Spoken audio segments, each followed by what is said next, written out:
We've just found achoo! Oh, wow. What a sneeze, huh?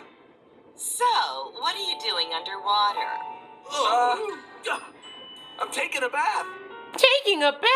That must be a big tub. Well, This isn't a tub. It's the ocean. You take baths in a pool? No, you go swimming. sometimes. And with a mask? Well. And in your clothes?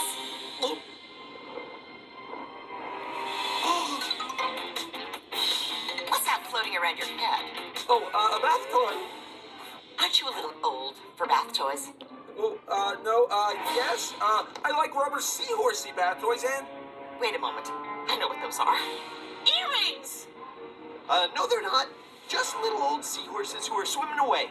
A collection of beach jewelry made of cute and tiny, precious little seahorses. Evil. There they go.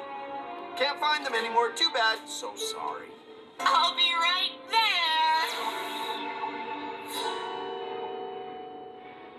Rubber seahorsey to Big Rodeo. Come in, Big Rodeo. Big Rodeo here. What's your 20, Rubber Seahorsey? Danita's on her way To collect all the seahorses of the reef. and turn them into earrings. What? Can you intercept and delay Danita until we can figure out how to save, protect, or hide all these seahorses? And in a coral reef the size of a football field, there can be a lot of seahorses. So distract her as long as possible.